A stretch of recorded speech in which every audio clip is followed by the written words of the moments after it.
그게 욕심 때문에 망하죠. 성실하고 부지런한 사람들 안 망해요. 안 망하게 되겠어요. 돈을 벌려고 별별 짓을 다 해요.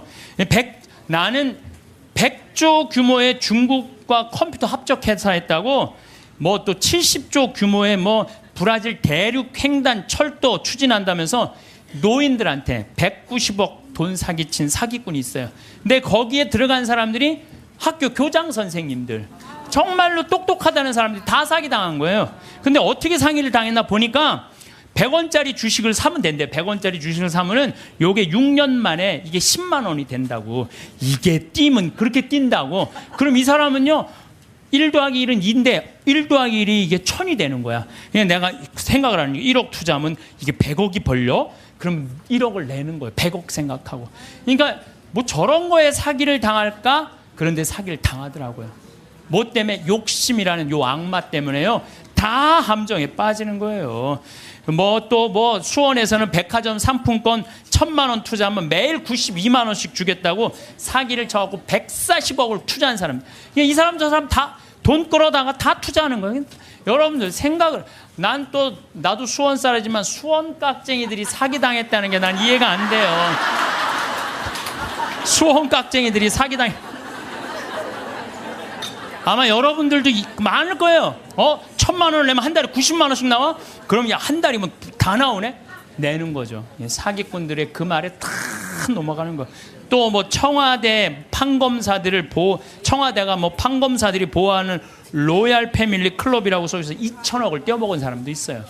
말도 안 되는 거에 사기당하는 건 다 여러분들은 뭐 때문에 그래? 욕심 때문에. 그 욕심이 나를 끌고 들어가는 거예요. 그러니까 제발 1 더하기 1은 2지 1 더하기 1은 100이 아니에요. 무슨 돈이 뭐 뻥튀기 과자에 넣어놓으면 뻥 하고 터져갖고 그냥 막 엄청나게, 요 뻥튀기 과자에 쌀 요만큼 넣잖아요. 나 뻥튀기 평창에서 뻥튀기 기계도 하거든요. 애들 오면은 그 요만한 쌀을 뻥튀기 기계에 넣어요. 그래갖고 막 1시간 정도 열을 가하면 뻥 하면 엄청나게 커지잖아요. 돈이 그렇게 되는데 돈은 절대 그렇지 않아요. 하나하나 쌓이는 거죠. 여러분들, 내가 정말 똑똑하진 않지만 내가 똑똑하지 않은 머리로 생각을 해봤어요. 여러분들 왜 사기를 당하느냐? 나라 경제가 3% 성장한다면요, 은행 이자는 3% 넘기가 힘들어요. 정기 적금을 넣어야 3.9%예요. 오늘 아침에 내가 라디오에서 들었어요. 정기 적금을 넣어야 3.9%예요. 그러면 그걸 3.9% 넣어봤자 1억 넣어봐야 30만 원, 40만 원 나오는 거야. 300만 원, 400만 원 나오는 거야. 1억 넣어야. 한 달에 30만 원 나오는 거야. 1억 넣어야. 그러니까 이 돈 갖고 뭘 해? 근데 어떤 사람이 살살살살 꼬셔요. 펀드에 넣으면은 이게 한 20% 이익이 나와. 이게 너만 알아. 너만. 내가 아무한테도 안 알려주는 거야. 내가 너만 알고 있어. 이거 여기다 넣으면 20%. 1억에 20% 2천만 원이란 말이야. 그럼 한 달에 200만 원씩이면은 어때요? 할만하죠?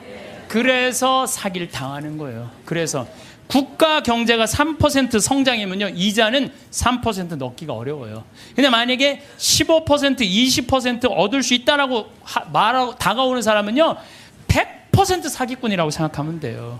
3% 이자에 3.5% 이거는 돼요. 근데 내가 20%까지 불려줄게. 100% 사기꾼이라고 생각하면 돼. 그런데 이렇게 듣고도 오늘 나가서 여기 말이야, 너만 알아, 너만 알아. 예, 그래? 넘어가는 거죠. 노름, 경마, 강원랜드 도박만 하지 않았어도요, 자녀들과 여행도 다니고 좋은 일도 하고 부부가 함께 여행하고 부모님한테 용돈 드리고 여유롭게 살 사람들 많아요. 근데 저 지금 경마장, 무슨 경정장, 무슨 뭐 전부 다 이 사람들 영혼 망가뜨리는 거예요. 정말 여러분들 그런 거 뭐 재미로 가다가 인생 망치는 거예요. 재미로 가다가. 그 귀중한 돈 제대로 한번 써보지도 못하고 공중에 날리는 사람들 많습니다. 아니 200억 있으면 뭐하러 강원랜드 갖고 그걸 그냥 날려요. 200억 가지고 고아원도 짓고 어려운 사람 장학재단도 설립하고 버려진 독거 노인들도 돌봤어요. 거기만 쭉 일주일에 돌아다녀도 그렇게 해도요, 인생 의미도 찾고 행복하고 삶의 보람도 느낄 거야. 사기당하는 분들 다 이유가 있어요. 하루아침에 벼락부자시고 좀 욕심 가지고 있는 사람들, 지금 버는 수입보다 더 큰 수입을 벌 수 있다는 말에 현혹될 때, 그래서 전 대박이라는 단어를 싫어해요. 대박이 어디 있어요? 대박이. 그달 벌어서 내가 500만 원, 300만 원 벌으면 그중에 50만 원, 60만 원 저금해서 한 5년, 10년 해갖고 1억, 2억 맞추고 집 한 채 사고, 그 집 사고 또 한 10년 열심히 일해갖고 한 3, 4억 해갖고 퇴직할 때 한 4억, 5억 정도 지니고, 그리고 그거 가지고 늙을 때까지 살아가는 거죠. 그러다가 정말로 돈이라는 건 축복이에요. 그거 오는 수가 있어요. 내가 산 집이 어쩌다가 떼어갖고 그걸 정리해갖고 다시 좀 어떻게, 그 정도는 되더라도 어느 날 갑자기 떼돈을 버는 일은 없어요. 디모데후서 1서 6장 10절에 보면요, 돈을 사랑하는 것이 모든 악의 뿌리입니다. 돈을 따라다니다가 길을 잃고 신앙을 떠나서 결국 격심한 고통을 겪는 사람들도 있습니다. 며칠 전에 우리 부관장 신부님이, 우리 생태마을에 부관장 신부님이 있는데 아주 젊은 신부, 이제 30살 막 된 신부인데, 이 신부는 조혈 모세포를 기증을 했어요. 조혈 모세포를 기증해갖고 작년에 어떤 아가씨가, 맞는 아가씨가 있대. 이게 20만 분의 1의 확률이랬는데 맞는 아가씨가 갖고 작년에 기증을 했어요. 근데 이 아가씨가 또 좀 안 좋았나 봐. 그래서 얼마 전에 가서 그걸 기증을 했어요. 또 기증을 하고, 이제 평창이니까 무슨 빈센트 병원에 가서 기증을 했는데, 이제 이게 내가 그 골수가 찼는지 안 찼는지 확인을 해야 되는데, 평창에서 수원까지 나가기 좀 그렇잖아요. 그래서 근처 의료원에서 할 수 있대. 그래서 평창 의료원에 가갖고 화보니까 골수가 다 찼다고. 근데 차 갖고 이제 나오는데 딱 트럭에서 한 사람이 딱 나오더니, 저기 뭐야, 저 손님, 내가 홍삼을 이게 배달을 왔는데 이게 한 2박스가 남아갖고 이걸 싣고 가도 어차피 이거 버릴 거니까 이거 손님 좀 사라고 그러더래요. 그래서 황 신부가 나한테, 신부님 사기꾼이야, 사기꾼. 꼭 이상하게 뭐 이거 오늘 그래, 참 이거, 아니 나같이 저는 안 순진해요. 우리 부관장 같이 순진한 사람은 당해요. 그러니까 여러분들 정말 지혜로워야 돼. 정말 뱀 같은 지혜가 있어야 돼요. 사기 안 당하려면은. 그래서 오늘 와서 강의, 무슨 성가정 영성피정에 내가 사기 안 당하는 법도 가르쳐주고.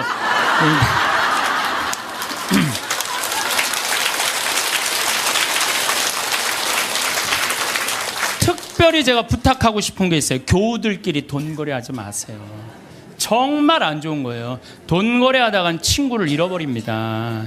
돈 꿔주지도 말고 꾸지도 마세요. 없으면 없는 대로 그냥 사세요. 없으면 없는 대로 살지. 뭐 돈을 꾸는 거는요, 내 욕심을 더 채우기 위한 몸부림이에요. 몸부림이. 그래서 집회서에서 이런 말이 나와요. 이거 여러분들 꼭 기억하세요. 돈을 꿀 때까지는 이웃의 손에 입을 맞추고 그의 재산을 두고 공손한 어조로 말한다. 그러나 갚을 때가 되면 시간을 미루고 빈 말로만 갚겠다면 시간만 탓할 뿐이다. 이 여러분들 경험 다 했죠? 그러니까 꿔주지도 말고 꾸지도 마세요. 그런데 꿔줘야 되는 건 있어요. 누구 병원비가 없다. 내가 친척 중에 학비가 없다.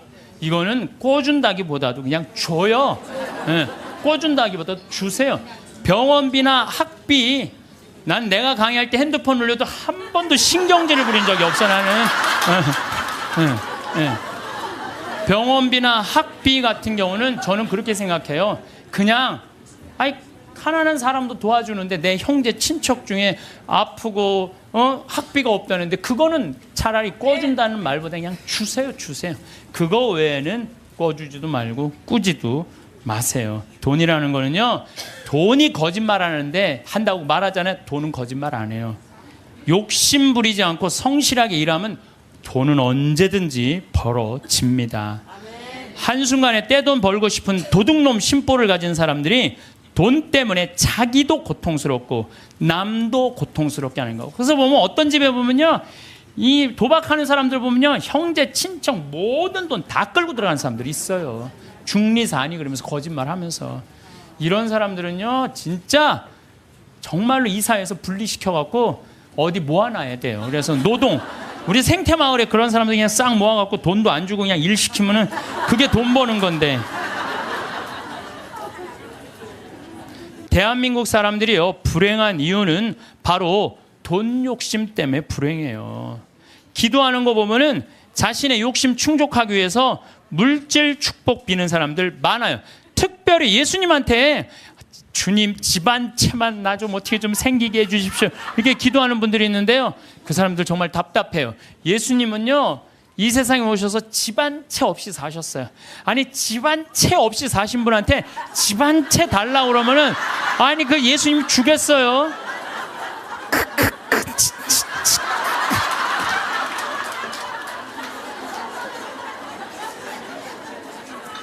예수님께 기도 열심히 청하면 물질의 축복을 받는다는 이야기는 믿음을 가장한 도박이고 강탈이에요.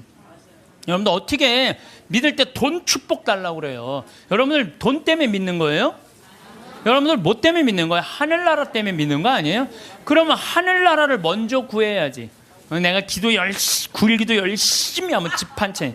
아니, 어디 빌 뗄 대고 빌어야지. 집 한 채 없는 분한테 저기 뭐야, 집 달라고 그러면 돼요. 예수님에게 기도할 내용은 하느님 나라와 그의 정의이지 집이 아니라는 거죠. 재물 축복은 성서에도 이렇게 표현합니다. 잠언 10장 4절을 보면 게으른 손바닥은 가난을 지어내고 부지런한 이의 손은 부를 가져온다. 돈은요, 하느님한테 기도한다고 오는 게 아니에요. 열심한 사람, 부지런한 사람이 돈이 오는 거지, 아무것도 안 하면서 기도하면 뭐 돈이 어디, 그런 이상한 하여튼 그런 거, 무엇 때문에 죽어라 돈을 버는지는 몰라도 욕심을 내도 돈을 벌어서 가치 있게 쓰려고 벌려는 목적보다는 무조건 돈만 벌려고 그러는 사람들 많아요. 무조건 돈만 모으려고 그러는 사람들 많아요. 내가 이 돈을 모아서 어디다 써야 되겠다는 분명한 목적이 있는 사람은요, 지치지 않아요. 근데 그냥 돈만 들이다 벌려고 그러는 사람은요, 방향을 못 찾는 거죠. 자식들을 교육할 때 돈이 세상에서 최고라고 가르치지 말고 정직하게 돈 벌어서 그 돈으로 어려운 이웃을 돌보라는 이런 가르침을 가르치는 것이 여러분들 훌륭하게 자식들을 가르치는 거예요. 지금 전 세계 기준으로 볼 때 극심한 가난에 시달리는 사람을, 하루에 1달러 이하로 사는 사람을 극심한 가난에 시달리는 사람이라고 그럽니다. 그 다음에 하루 2달러로 사는 사람들은 보통 가난한 사람들이라고 그래요. 하루에 2,000원 가지고 사는 사람들을 3달러 이상 가지고 사는 사람들은 가난한 사람이라고 하지 않는데요. 그럼 3달러 이상이면 3,000원 이상이면은 가난하지 않은 거예요. 그러니까 한 달에 90달러, 그러니까 우리나라 돈으로 10만 원 정도만 한 달을 가지고 있으면 가난하지 않다는 거예요. 근데 여러분들, 우리나라는 지금 어떻게 살죠? 우리나라 최저 생계비가 57만 원이에요. 그러니까 국가에서 저 사람은 도저히 돈 벌 수 있는 재능이 없는 사람이다, 능력이 없는 사람이다 에게 주는 돈이 57만 원이래요. 그럼 57만 원이면요, 아프리카의 어떤 부자보다도 잘 사는 사람이에요. 어떤 부자보다도. 그럼 아마 여기 지금 뭐 자식들이나 가족이 돈을 벌면은 보통 한 200~300만 원은 벌 거예요. 두 사람이 벌면은 한 400~500만 원은 벌 거예요. 300~400만 원 버는 사람들도 있을 거고. 물론 뭐 아르바이트 못하는, 저는요, 제가 평창에 있으면서요, 진짜 안타까운 건 뭐냐면요, 멀쩡한 애들을 우리가 구하는데 없어요. 정말로. 아니, 뭐 서울에는 실업자가 100만 명이니 200만 명이라는데 우리 평창은 정말로 젊은이가 없어요. 그래서 젊은이가 하나만 이력서만 넣으면요, 웬만하면 다 뽑아요. 웬만하면. 근데 그냥 이력서 넣는 사람이 50, 60살, 우리 집은 50, 60은 일을 못해요. 이게 일이 너무 힘들기 때문에. 근데 그냥 오겠다는 사람은 5, 60 이상한, 그냥 뼈가 안 좋고 허리가 안 좋고 이런 사람, 멀쩡한 젊은이들은 일을 안 하고. 참 그게 너무너무 안타까워요. 제가 신학교 때 1학년 때 신학교 딱 들어가니까 우리 선배님들이 맨날 배고파서 굶었다, 너무너무 힘들었다. 그런데 신학교 딱 들어가니까 밥 딱 3끼 주는 거예요. 그거 외에는 간식이 없는 거예요. 간식이. 그게 20살 때 얼마나 이 혈기가 넘쳐요. 근데 밥 3끼, 아무리 많이 먹어도 밤 되면 배고프잖아요. 그냥 어떨 때 그냥 물 먹고 배고프니까 그러고도 있는데, 외출할 때 되니까 배고플 거 생각하고 식빵을 사, 식빵을 사갖고, 이제 혼자 먹으려고. 혼자 먹으려고. 근데 식빵을 이렇게 놔도 이제 어떻게 20줄을 다 먹어요. 한 4줄 먹으면 배부르잖아요. 그럼 이제 다음에 먹으려고 놔두면 이놈들이 얼마나 코가 빠른지 그 식빵 있는 걸 너무너무 잘하는 거예요. 그러고 식빵을 보면 다 훔쳐먹고 없는 거예요. 그래서 내가 식빵을 사면은 내가 이 식빵을 뺏기지 않으려고 어떻게 해요? 그냥 저기 침대 맨 안쪽에 침대 밑에 옷장이 있었거든요. 그 맨 끝에 이제 몰아 넣는 거죠. 그래서 내가 이제 난 신학교 때 깐또레스를 했어요. 매 미사마다 노래하는 그 깐또레스를 했으니까 맨날 그거 연습하느냐고 여기 뛰어다니고 저기 뛰어다니고 보면 한 3일 정도 뛰어다니면은 빵 놓은 걸 까먹어요. 빵 놓은 걸. 그래갖고 나 빵 먹어야지 빵. 그래갖고 딱 보면은 그게 곰팡이가 썰어져요. 곰팡이가. 그래 몇 번을 곰팡이 쓰는 거를 보고 내가 세미나를 그때 이제 갔는데 굉장히 큰 세미나였어요. 근데 거기에 이제 불교, 개신교, 천주교, 유교 다 모여서 그런 얘기를 하는 거예요. 종교의 모든 거는 나눈다. 보면은 불교는 절하고 난 다음에 음복한다 그러잖아요. 다 나눠 먹잖아요. 그렇죠?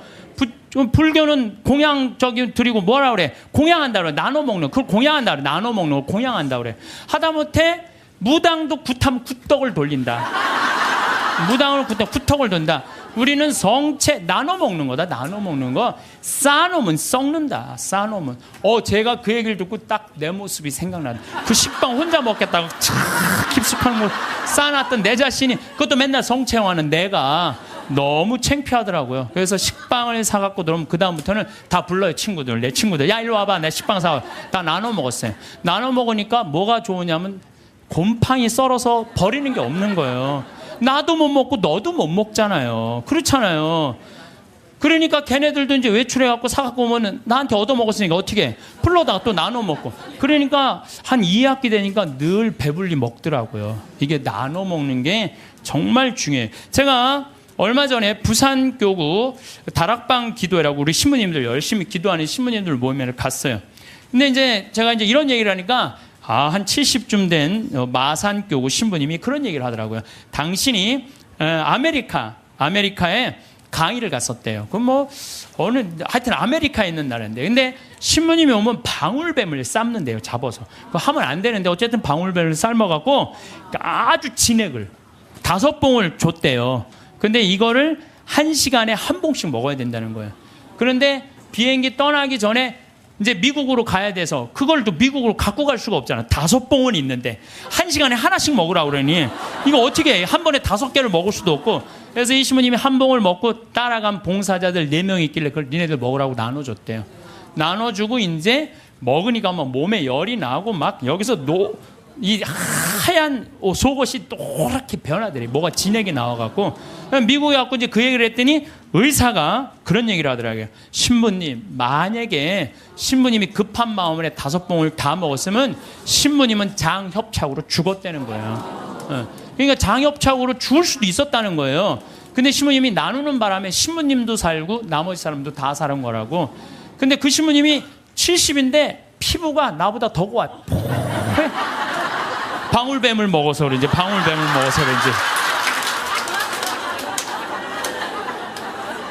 그리고 나눠 먹은 분들도 5년 동안 감기 한 번 안 걸렸다는 거예요. 나누니까 너도 살고 나도 사는 거예요. 혼자 먹으려고 그럴 때 나도 죽고 너도 죽는 거예요. 돈도 똑같아요. 나만 먹으려고 돈 감춰두잖아요. 그럼 나도 못 쓰고 너도 못 쓰면요 국가적으로도 손해요. 세금 내야 돼요. 이 나라에서 살면 세금 내야죠. 왜 떼어먹어 세금을. 특히 교회 안에 돈이 쌓이면 그 돈은 서로 뜯어먹으려고 모략과 모함이 난무합니다. 교회는요 돈이 생기는 대로 쌓아두지 말고 나눠야 돼. 제가 정말 생태마을 한 10년 동안 빚에 허석이다가 이제는 농산물도 잘 팔리고 피정도 많이 오고 해서 이젠 정말 편안해졌어요. 근데 저는 제 신념이 뭐냐면은 그 달에 번 건 그 달에 다 쓰자. 이게 내 신념이에요. 그래서 제가 막 이 강의 때 여러분들 돈 있으면 여행 다니라고 그러잖아요. 내가 여러 차례 얘기했지만 올해 2월 달에 처음으로 우리가 빚이 없었어요. 그래갖고 우리 직원들이 10년, 나하고 일하는 직원들 10년, 15년 동안 정말 힘들게 일해왔거든요. 그래서 내가 직원들한테 그랬어요. 야, 우리 이제 오래간만에 수익이 났으니 이거 가지고 성주순례 가자. 그래갖고 아시시, 그 다음에 무슨 뭐 베드로, 그 다음 반내, 전부 다.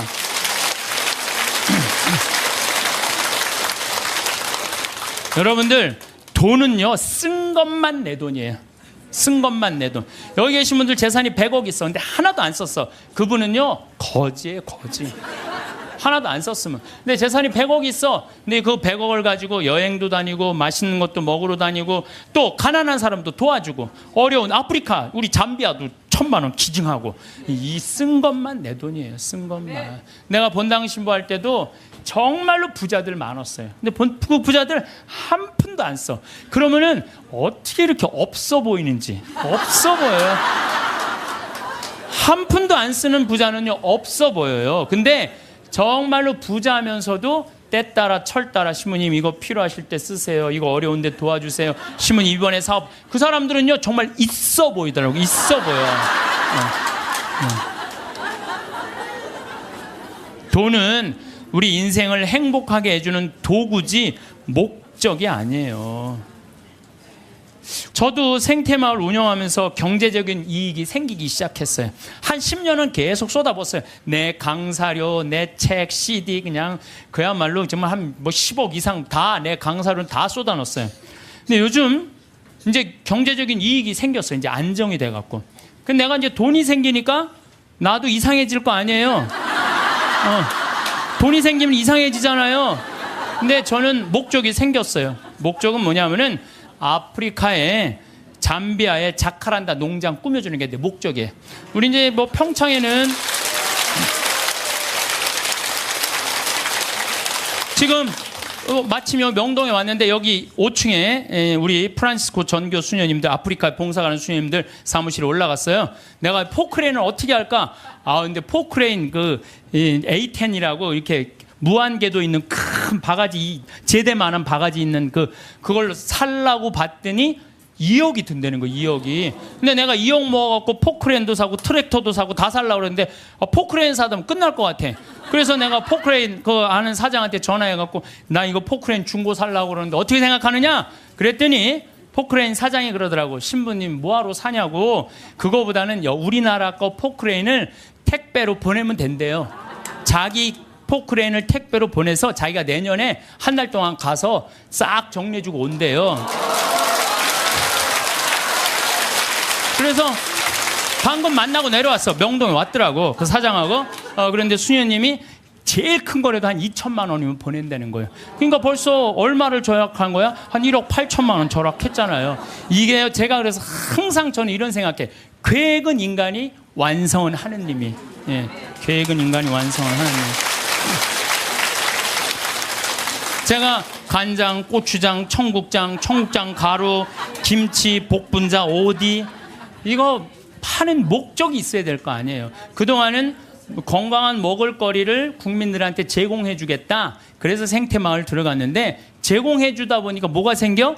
이익이 생겨. 그럼 그 이익을 어떻게 한다? 써야 돼요. 그래서 지금 자카란다에 고아원, 병원, 농장 꾸미는데 쓰려고 길을 써요.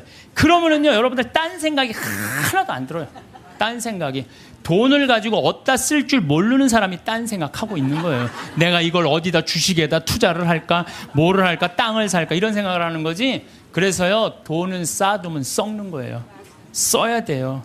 예.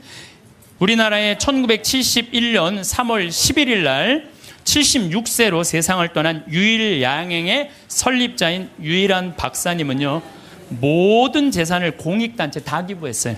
그리고 주식조차도 직원들한테 다 나눠줬어요. 다 나눠줬어요. 정말로 멋있는 분이죠. 정말로 기업가의 모습을 보여준 거예요. 또 그 딸도 미국에 가서 전 재산 떠나면서 세상에 다 기부하고 세상 떠났어. 딸도. 아버지가 그러니까 딸도 그러는 거예요. 아버지가 그러니까.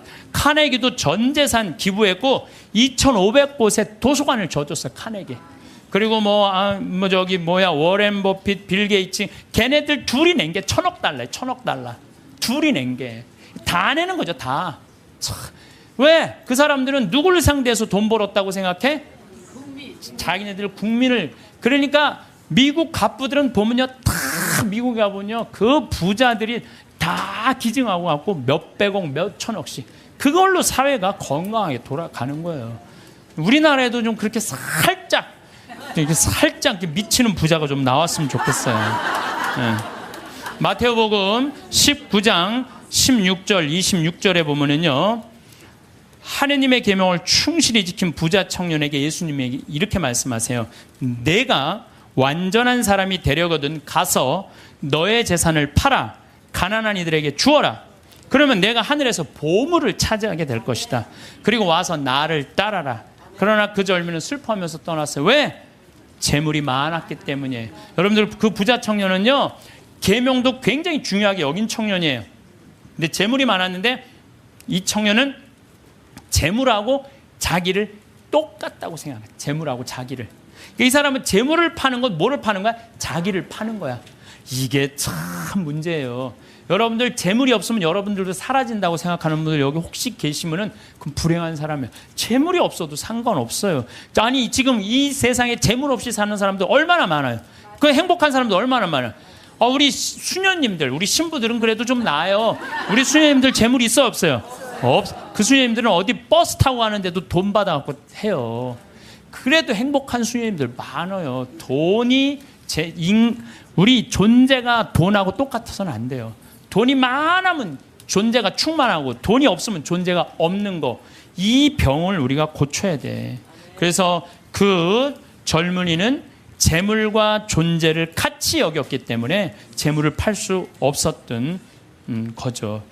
5,000명을 먹인 기적 이야기 가운데 누가 가장 행복했을까요? 5,000명을 먹인 예수님이 행복했을까요? 물고기 2마리 빵 5개 기증한 소년이 행복했을까요? 아니에요. 제일 행복한 사람은요, 그 5,000명한테 나눠준 제자들이에요.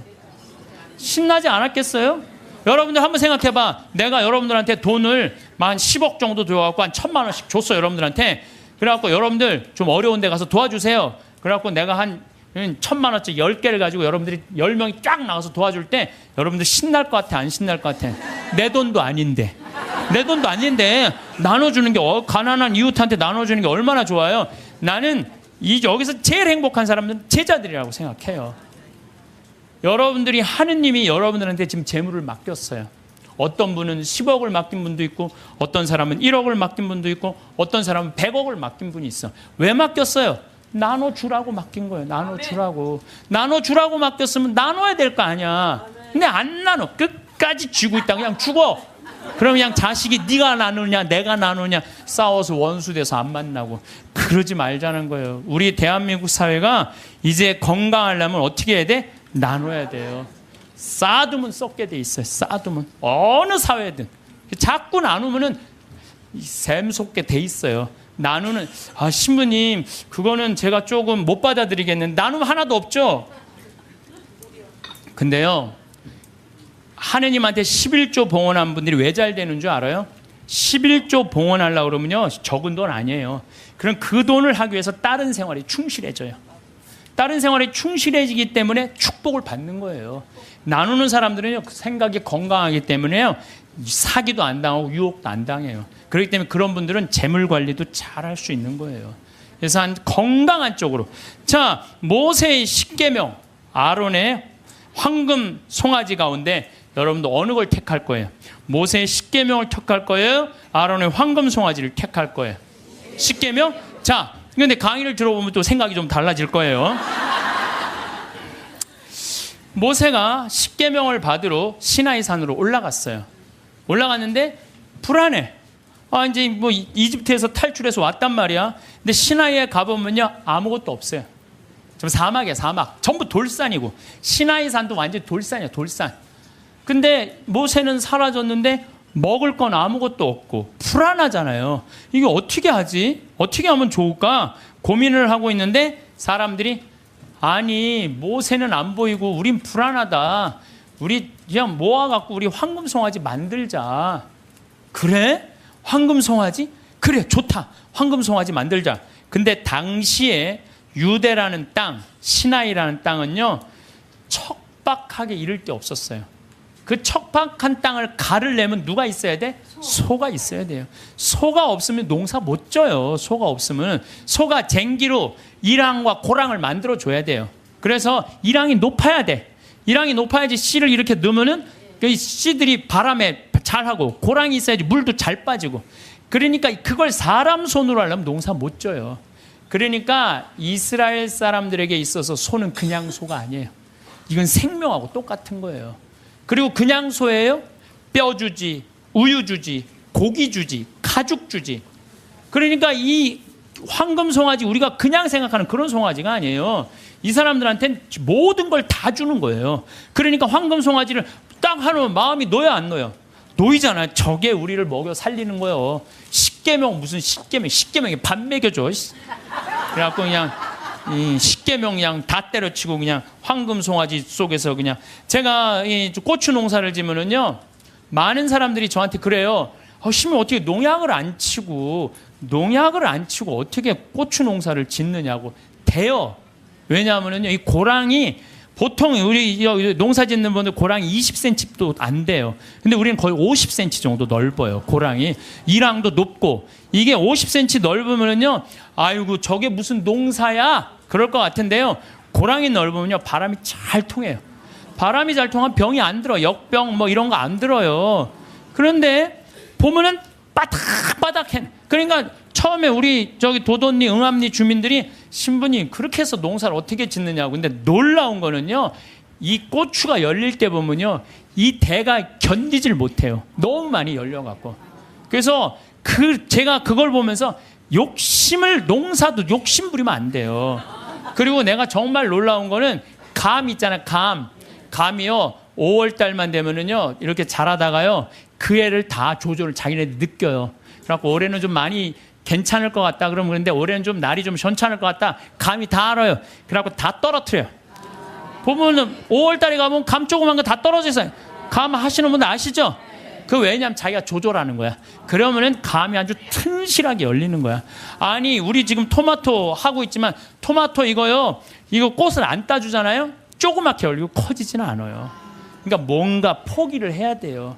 포기를 해야 돼. 그러니까 이랑 고랑, 어쨌든 이 사람들은 그 이랑과 고랑을 만들어주는 누가 고마워? 황금 송아지가 고마운 거예요. 여러분들 여기 계신 분들 십계명보다는 황금 송아지, 집에 가보면 황금 송아지 한 마리씩 다, 아니 집에는 없어도 머릿속에 황금 송아지 있는 분들 많아요. 근데요, 계명을 택할 것이냐 황금 송아지를 택할 것이냐, 이건 여러분들 잘 생각해야 돼요. 황금 송아지는 세상이에요. 계명은 하느님이고, 내가 뭘 붙잡고 살 것이냐. 하느님 붙잡고 산다고 돈 축복 안 받는 거 아니야. 제가 말씀드렸지만 정말로 하느님 뜻대로 살아가면 이 사람들 재물 쌓여요. 이 사람이 사기를 당하겠어요? 엄한 짓을 하겠어요? 성실하게 살면 돈 쌓여요. 다 엎어지는 건 다 1 더하기 1은 100이라고 믿는 사람들이 다 엎어지는 거지, 1 더하기 1은 2라고 생각하는 사람들은 안 엎어집니다. 예, 망하지 않아요. 예.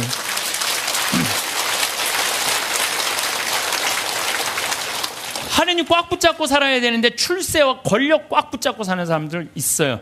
저는 예수님이 왜 위대한지 정말로 이 4대로 살면 살수록 더 느껴요.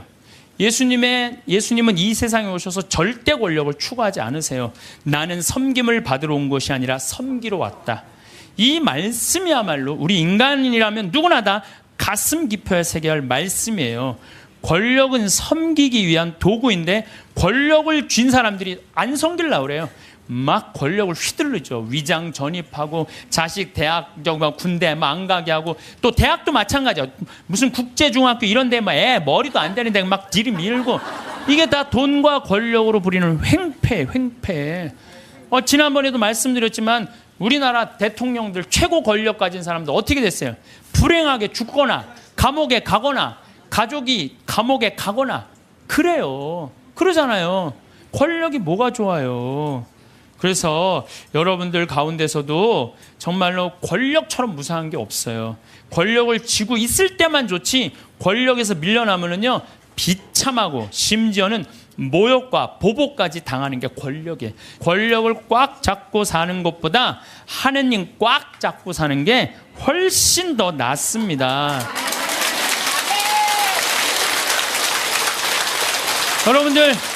여러분들 이 생각을 해봐요. 하느님 아버지처럼 대단한 권력 가진 사람이 어디 있어요? 그렇죠? 그 아버지 꽉 잡고 가슴에 하늘나라 여권 있으면 됐지. 뭘 더 욕심을 펴요. 밥 세끼 얻어먹으면 됐지. 예.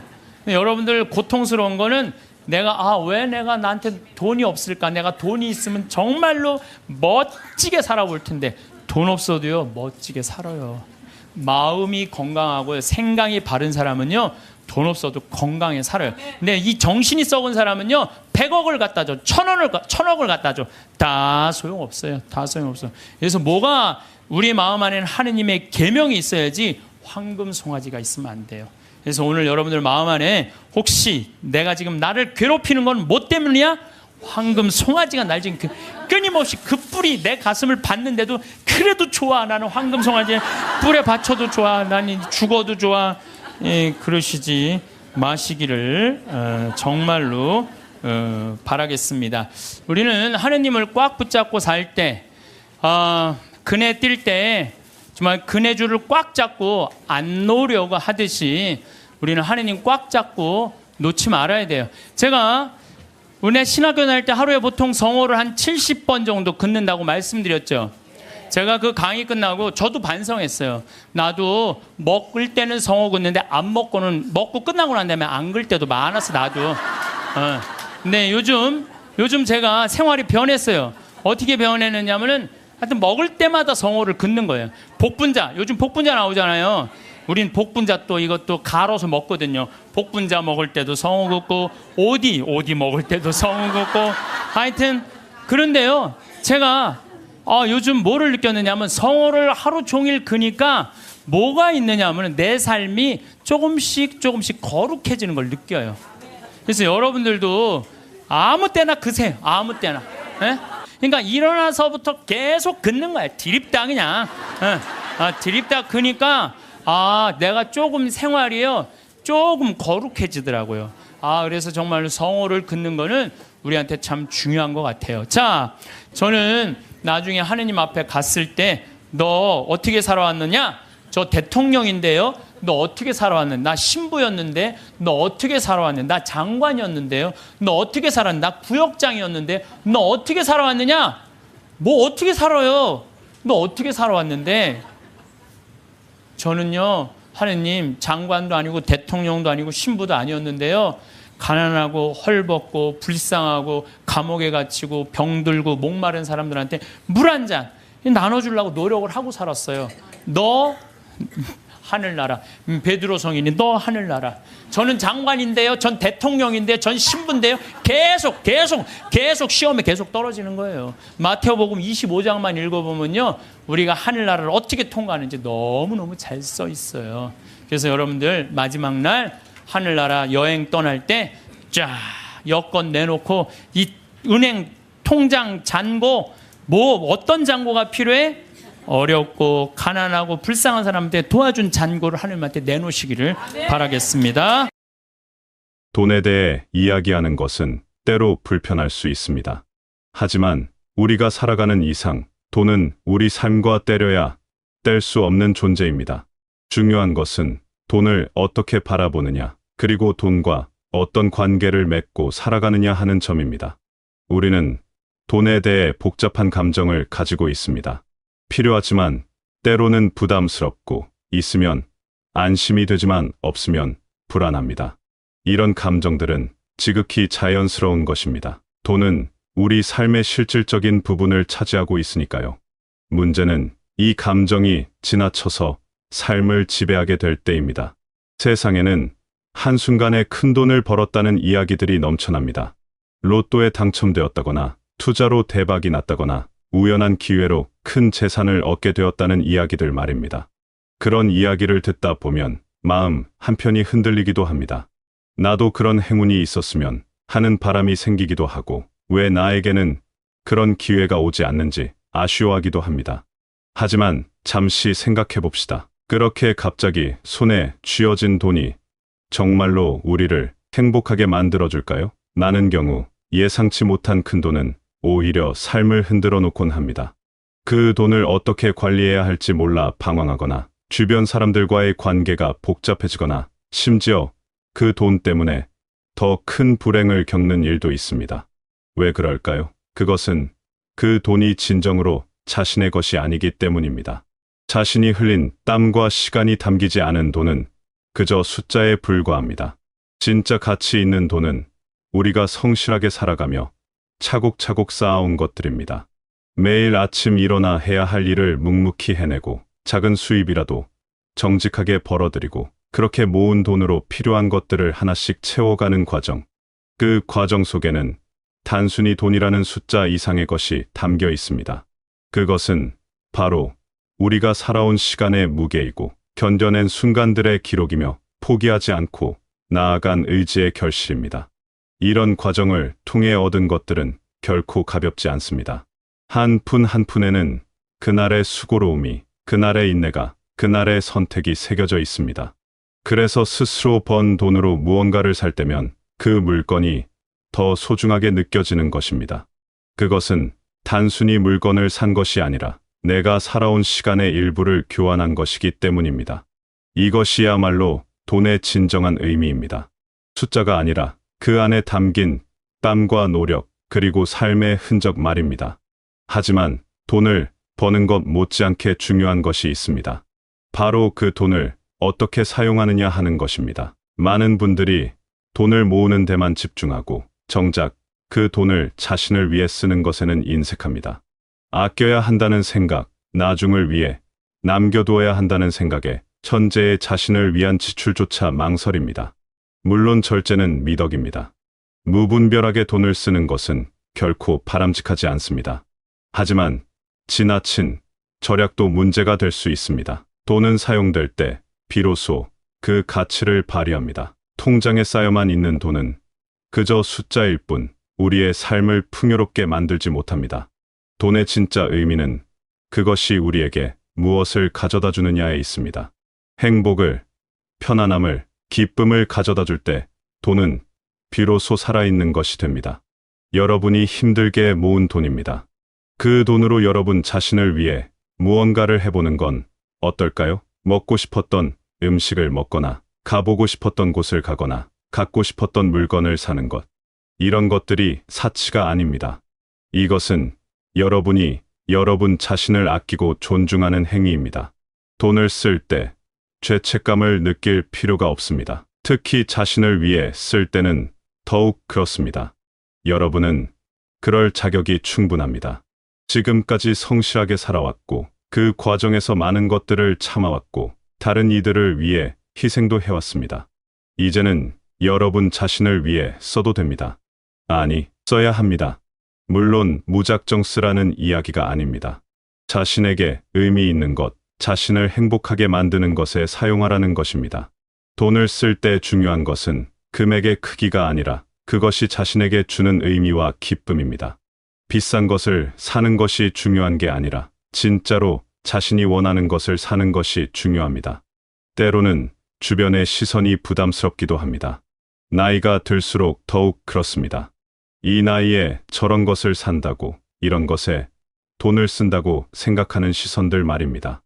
하지만 그런 시선에 휘둘릴 필요가 없습니다. 여러분의 돈입니다. 여러분이 번 돈이고 여러분이 쓸 권리가 있는 돈입니다. 누구의 눈치를 볼 필요도, 누구의 허락을 받을 필요도 없습니다.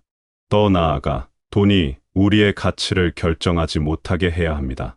이것은 매우 중요한 지점입니다. 우리 사회는 사람의 가치를 돈으로 평가하는 경향이 있습니다. 얼마를 가졌느냐, 얼마를 버느냐에 따라 사람을 판단합니다. 하지만 이것은 잘못된 것입니다. 사람의 가치는 통장 잔고로 측정되지 않습니다. 여러분이 얼마를 가지고 있든 그것이 여러분의 전부를 말해주지 않습니다. 여러분이 살아온 방식, 다른 이들에게 보여준 따뜻함, 어려운 순간에도 지켰던 원칙, 작은 것에서 느끼는 기쁨, 이런 것들이야말로 여러분을 규정하는 진짜 가치입니다. 돈이 많은 사람이 반드시 행복한 것은 아닙니다. 마찬가지로 돈이 적다고 해서 불행한 것도 아닙니다. 행복은 우리가 무엇을 가지고 있느냐보다 우리가 가진 것을 어떻게 바라보고 어떻게 사용하느냐에 달려 있습니다. 주변을 둘러보면 적은 돈으로도 만족하며 사는 분들이 있습니다. 반대로 많은 돈을 가지고도 끊임없이 불안해하고 더 많은 것을 원하는 분들도 있습니다. 이 차이는 어디서 오는 걸까요? 그것은 바로 마음가짐의 차이입니다. 같은 상황을 보면서도 누군가는 감사함을 느끼고 누군가는 부족함을 느낍니다. 이 차이가 곧 행복과 불행을 가르는 기준이 됩니다. 돈에 대한 집착을 내려놓는다는 것은 돈을 무시하거나 경시하는 것이 아닙니다. 돈의 중요성을 인정하되 그것의 삶이 지배당하지 않는 것을 의미합니다. 돈이 삶의 수단이지 목적이 되어서는 안 된다는 것입니다. 목적과 수단이 뒤바뀌면 삶은 피곤해집니다. 돈을 모으는 것 자체가 목표가 되면 아무리 모아도 만족이 없습니다. 항상 더 많은 것을 원하게 되고 지금 가진 것에 감사하지 못하게 됩니다. 이것은 끝없는 굴레와도 같습니다.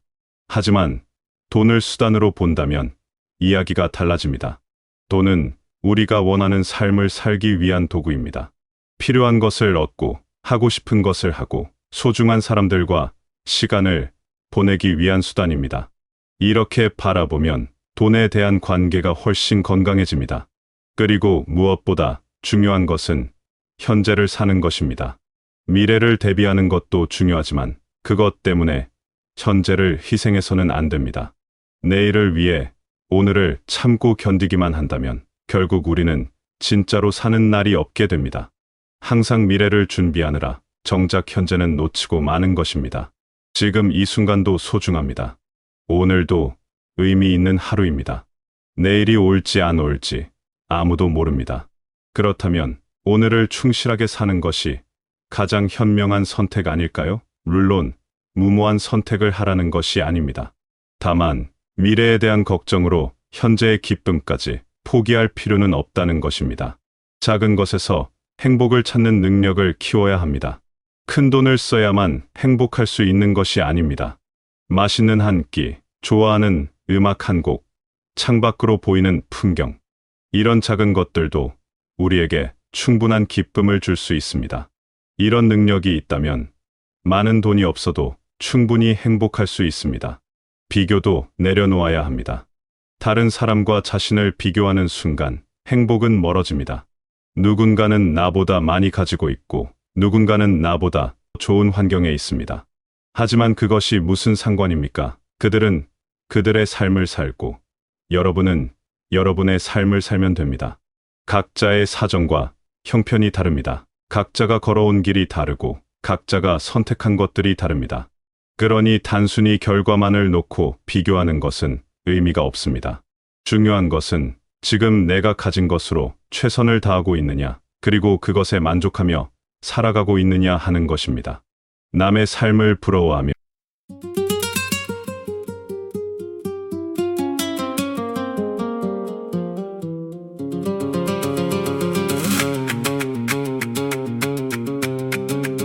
Je rentre tard, sabre au point. La ville colle au cuir au front. Tes yeux disent reste très bas. Mais mon cœur veut casser le toit. J'ai la poussière aux genoux. Et le sel qui mord partout. Dans ta main j'ai le destin. Comme une carte sur mes reins. Si mon nom fais-moi tomber. Dans tes bras laisse tout brûler. Le vent tourne autour de nous. Et la nuit serre les genoux. Couteau de velours. Tu me rends fou, tu me rends fou. Couteau de velours dans ta bouche.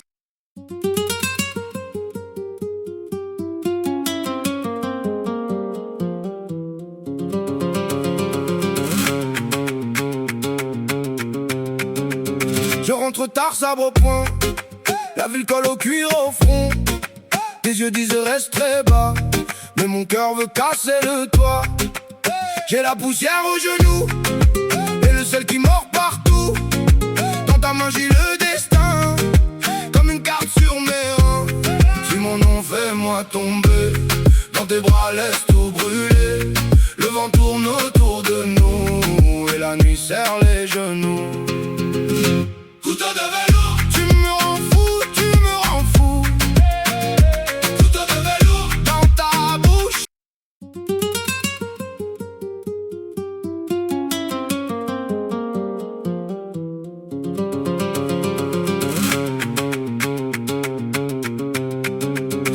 contre tard, sabre au poing. La ville colle au cuir au front. Tes yeux disent reste très bas, mais mon cœur veut casser le toit. J'ai la poussière aux genoux et le sel qui mord partout. Dans ta main j'ai le destin, comme une carte sur mes reins. Si mon nom fais-moi tomber, dans tes bras laisse tout brûler. Le vent tourne autour de nous et la nuit serre les genoux. Couteau de velours, tu me rends fou, tu me rends fou. Couteau de velours dans ta bouche.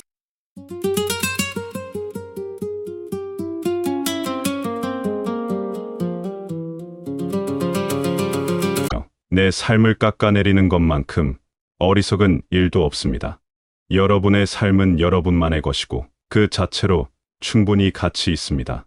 만족은 가진 것에 많고 적음에서 오는 것이 아니라 가진 것을 어떻게 바라보느냐에서 옵니다. 적게 가지고도 만족할 수 있고 많이 가지고도 불만족할 수 있습니다. 만족은 외부 조건이 아니라 내면의 태도에서 비롯됩니다. 그렇다면 어떻게 만족하며 살 수 있을까요? 먼저 감사하는 마음을 가져야 합니다. 지금 가진 것들이 당연한 것이 아님을 깨달아야 합니다.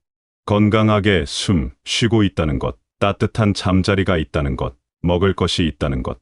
이런 것들이 사실은 얼마나 큰 축복인지 모릅니다. 많은 것을 바라지 않는 것도 중요합니다. 욕심이 줄어들면 만족은 커집니다. 필요한 것과 원하는 것을 구분하고 정말 필요한 것에 집중하면 삶이 훨씬 단순해지고 평온해집니다. 평온함.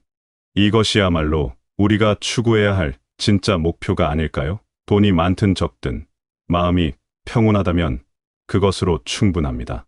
반대로 아무리 많은 돈이 있어도 마음이 불안하고 초조하다면 그것은 진정한 풍요가 아닙니다. 마음의 평온은 외부 조건에서 오는 것이 아닙니다. 그것은 내면에서 만들어집니다.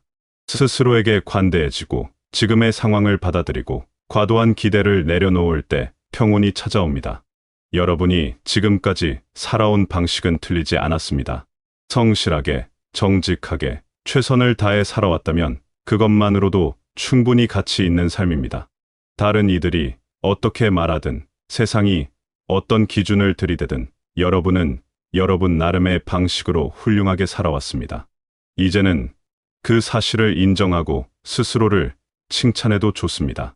여러분은 잘해왔습니다. 넘어지고 힘들 때도 있었지만 그때마다 다시 일어났습니다.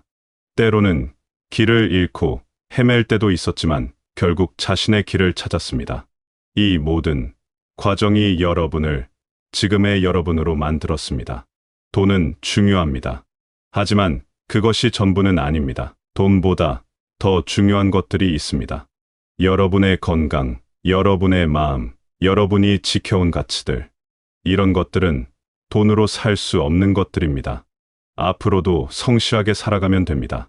큰 욕심 부리지 않고 주어진 하루를 충실하게 살면 됩니다.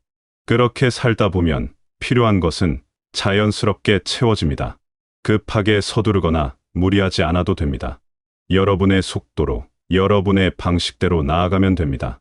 그리고 가끔은 멈춰서 주변을 둘러볼 여유도 가지시길 바랍니다. 바쁘게 살다 보면 정작 중요한 것들을 놓치기 쉽습니다. 하루 중 잠깐이라도 조용히 앉아 자신을 돌아보는 시간을 가지면 좋겠습니다. 지금 나는 어떤 상태인지, 무엇이 필요한지, 무엇이 나를 행복하게 하는지 생각해보는 시간 말입니다. 여러분은 충분히 가치 있는 사람입니다. 통장에 얼마가 있든, 어떤 집에 살든, 무엇을 입고 다니든 그런 것들이 여러분의 가치를 결정하지 않습니다. 여러분 자체로 충분히 소중하고 존중받을 만합니다. 이제는 여러분이 여러분을 아끼고 사랑할 차례입니다.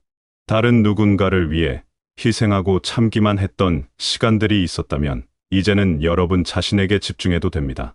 여러분을 행복하게 만드는 것들을 하고 밥을 무려 18끼를 안 하는데 10만 원만 받을 거예요. 그래서 이제 여주는 10만 원이면 여러분들 보통 한 달 생활비 최저가 110만 원인가 그렇더라고. 그러니까 누구나 그리고 거기 전철까지 나 있어. 이제 그 앞에까지. 그러니까 여기 65살들은 거기까지 공짜로 올 수 있어. 65살까지는. 전철까지 나 있으니까 마음만 먹으면은 뭐 얼마든지 올 수 있어요. 그래서 우리 교우들한테 그런 공간을 만들어 줘야 되겠다. 우리도 좀 위로받고 살아야 되지 않아요? 맨날 뭐 남만 위로하고 살아. 나는 30년 동안 그렇게 뼈 빠지게 고생했는데, 그런데 제가 한 6년 동안 그 여주에다가 그런 생태 마을을 꾸며서 한국민들, 우리 천주교 교우들뿐만 아니라 한국민들이 쉴 수 있는 오아시스를 만들어야 되겠다. 그래갖고 다 허가를 받아놨는데 이번 2월 달에 교구청에 편지를 했어요. 주교님 허가를 다 받아놨으니 공사비 달라고. 거기가 총 공사비가 얼마냐면 300억이에요. 300억을 내가 무슨 재주로 만들어. 내가 무슨 재주로. 그러니까 교구에서 내야 될 거 아니에요. 근데 답이 없는 거야. 준다는 답이 없어. 그래갖고 내 친한 주교님한테 말씀을 드렸죠. 아니 어떻게 왜 답이 없냐. 허가까지 다 떨어졌는데, 근데 우리 수원교구는 지금 신도시가 굉장히 많이 생겨요. 위례 신도시, 동탄 2신도시. 신도시가 막 생기니까 거기다 땅 사느냐고 돈을 다 썼다는 거예요. 돈이 없다는 거예요. 그런데 저는 30대 때는 막 내 뜻대로 안 되면 막 교구청에 올라가고 막 뒤집고 소리 지르고 그랬어요. 근데 이제 50이 되니까 생각이 많이 바뀌었어요. 어떻게 바뀌었느냐 하면은 내가 다 해놨는데 만약에 교구청에서 돈이 없다고, 300억이 돈이 없다면 어떻게 하면 되냐면은 안 하면 되지. 안 하면 되지 않아요? 여러분들 인생이 왜 힘든 줄 아세요? 돈이 없는데 하려고 그럴 때 힘들어요. 하려고 그럴 때. 내가 지금 5천만 원밖에 없는데 2억이라는 가게를 하고 싶어. 5천만 원밖에 없는데 2억이라는 가게를 하고 싶어갖고 어떻게 은행에 융자 받고 형제 집 잡히고 또 뭐 이 사람 저 사람 꼬갖고 시작하잖아요. 그때부터 지옥이 되는 거예요. 그때부터. 5천만 원만 있는데 2억짜리 그건 하면 안 돼요. 안 하면 되지. 그래서 내가 주교님한테 편지했어요. 주교님, 저는 하느님의 집을 지면서 기쁨을 잃어버리고 싶지 않다고. 그래서 지금 교구가 여러 가지 어려움이 있으니까 나중에 하자고. 지금 편안하게 마음 먹자고. 그랬더니 주교님이 저한테 답장했어요. 딱 한 줄 보냈어. 참 고맙다. 이렇게. 네. 그래서 이제 접기로 이제 마음 먹었어요. 접기로 마음을 먹었는데 잠비아에 농업대학 하라고 100억을 봉헌하신 우리 할머니죠. 나는 할머니라고 안 그러는데 그냥 100억을 봉헌했어요. 벌써 3년 전에. 3년 전에. 이제 그분하고는 가능한 한 한 달에 한 번 정도 밥을 먹는데, 이제 밥을 먹으면서 이런 얘기 저런 얘기 사는 얘기를 하면서 내가 이제 여주에 생태마을을 꾸밀려고 그러는데 교구가 지금 뭐 신도시 성당터 산다고 돈이 없다고 좀 어려워하더라. 이런저런 얘기를 하는데 하루는 우리 이 자매님하고 서울 경복궁 구경을 가는데, 신부님 서울 구경 가는 길에 잠깐 남산 밑에 경리단길, 요즘 뜨는 데 있죠. 경리단길에 집터를 하나 보자는 거예요. 밑에 삼성 미술관도 있고 뭐 LG 뭐 회장집도 있는데 그 맨 경치가 아주 기가 막혀. 한강 다 보이는 그 경리단길에 땅을 한 200평 보여주면서 신부님 이거 봉헌할 테니까 신부님 이거 하라는 거예요. 그래갖고 거기가 평당 한 평에 6천만 원이 한 평에. 근데 200평. 근데 며칠 전에 무슨 공시지가 이런 게 나왔는데 123억이 나왔더라고. 그 시세 그게 123억짜리를 봉헌을 하신 거예요. 우리 교우들 쉬는데 그거 신부님 이거 갖고 꾸미는데 좀 이렇게 미천하시라고. 그래갖고 내가 또 이제 주교님한테 가서 아니 이거 저 봉헌을 했는데 이거 어떻게 하면 좋으냐고 그러더니 우리 주교님께서 그럼 우리 하자고. 이렇게 봉헌한 분이 있으니까 난 또 하자고 그러면은 하면 돼. 또 하자고 그러면 하면 돼. 그래서 아마 이제 곧 이제 그 시작이 되면 3년 후 정도면은 우리 교우들이 이용하실 수 있을 거라고 생각을 합니다. 우리 평창은 화요일, 수요일 1박 2일 피정, 목요일 당일 피정, 금, 토, 일 2박 3일 피정을 해요. 1년 내내예요. 지난번에도 하고 이번에 성탄 때도 금, 토, 일 2박 3일 피정해요. 오고 싶어도 이미 예약이 끝나서 못 와요, 여러분들. 예. 그런데 이 피정 오는 분들의 행복의 크기가 다 달라요. 누가 제일 행복한가 봤더니 금, 토, 일 2박 3일 피정 오시는 분들이 제일 행복해 해요. 왜 행복한가 봤더니 밥을 무려 6끼를 안 해요. 주부가 밥을 6끼 안 하면 행복할 것 같아, 안 행복할 것 같아요? 무조건 행복한 거예요. 무조건. 여기 이렇게 오신 분들 보니까 한 60대신 분들이 굉장히 많은데 30살서부터 시집 와갖고 60살까지 여러분들이 살림살이 하면서 밥하고 빨래하고 청소하고 애 낳고 애 길렀다면 여러분들은 한 달 가사 노동비를 따지면 한 달에 얼마치 일을 그동안 했느냐면은 350만 원어치 일을 했다고 그래. 그럼 30년 동안 일했으면 여러분들은 남편하고 자식들한테 얼마를 청구할 수 있느냐 하면은 10억 5천을 청구할 수 있어요. 10억 5천. 10억 5천 내놓으라고 그럴 수 있어요. 아니, 법원에 누가 해갖고 25년 동안 그거 해갖고 250만 원 해갖고 5억 청구해갖고 받은 사람이 판결이 나왔어요. 예.